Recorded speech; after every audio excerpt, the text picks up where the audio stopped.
Hello, everyone. We'll be presenting our Southwest Transit Company team. The management team is Yetsamani, Shania, Tanya, and Timothy.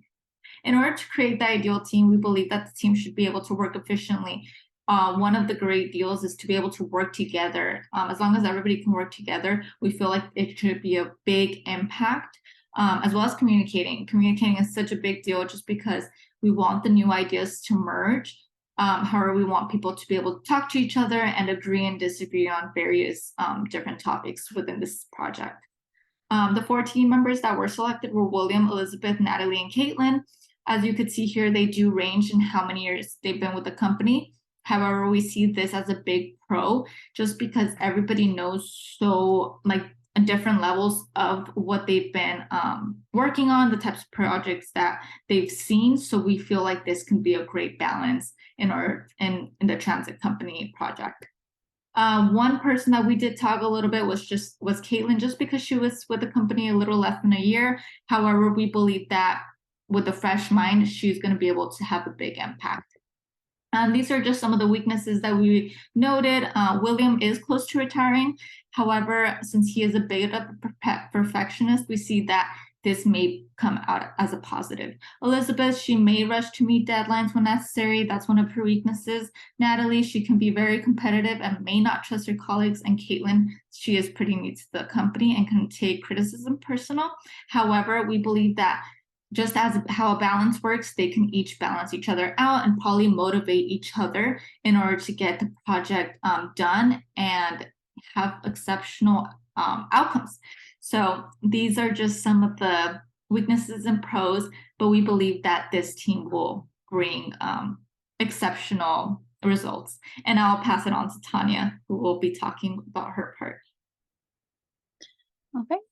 So one of the motivators that we have is possibility of recognition and also as well as promotion. For example, we have Caitlin, who she was just within the company for 2 years. So a promotion would be a great motivator for her.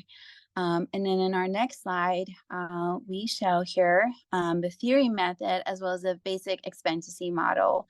So in the theory method, we touched on the base of what their feelings are, how much satisfaction are they going to receive from this, and the basic expectancy model, how soon would they be able to get their promotion, how soon are they going to be able to get that pay increase. And so those are going to be big models for them to follow, as well as motivators for them.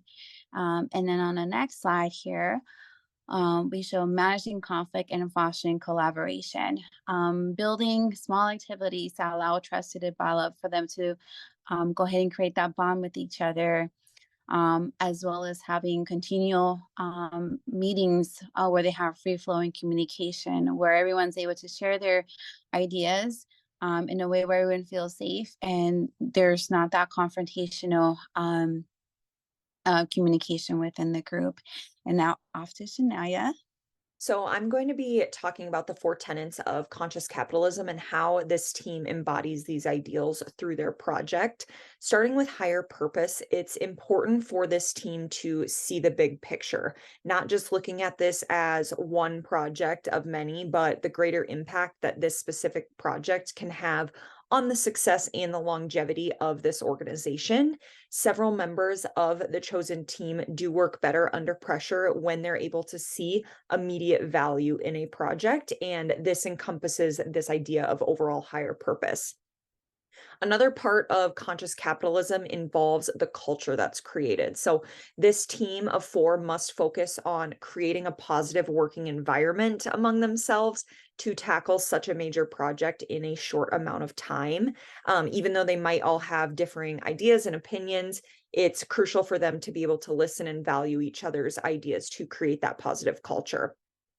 Leadership also needs to be intentional in motivating this team and what's going to work to motivate this team in order to see the results they're looking for. They have to be able to create a vision for what the success of the project looks like. We also are going to touch on stakeholder orientation. This team needs to consider the value that this project is bringing to all of its stakeholders. Stakeholder theory states that a organization exists to provide value to its stakeholders.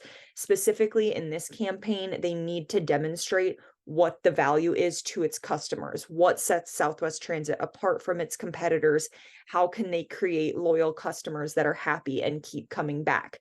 And if they lead with this idea in mind, it's going to increase the productivity and the overall performance of the campaign overall. The marketing team plays an important role in creating values for stakeholders because we are responsible for increasing profits, promoting our values, and controlling the narrative. We play a major role in increasing profits by exposing new audiences to our businesses, and also we explain to them why they want to use us over our competitors.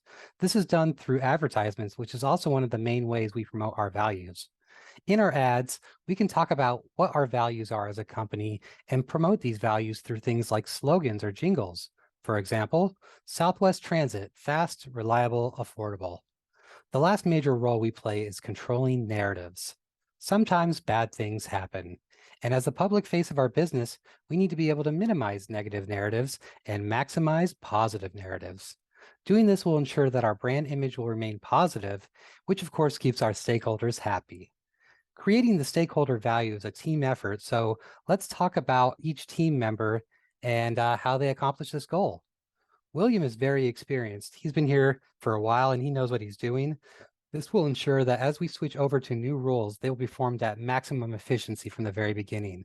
And it also leads him to being a natural born leader for the team. Elizabeth also has quite a lot of experience, just like William, but one of the things that's unique about Elizabeth is the fact that she shows a lot of potential for rising up the ranks and possibly even one day making it to CEO. Natalie plays an important role by being our version of a team moderator. She makes sure the team is doing well, and her infectiously positive attitude only encourages everyone else to be in a good mood as well. If a team is skilled but unhappy, they're not going to produce value at its highest potential. Lastly is Caitlin, our least experienced person on our team. However, she has a lot of desirable traits which make her a useful asset. She's great under pressure, which is always important, and she's very willing to hear constructive criticism.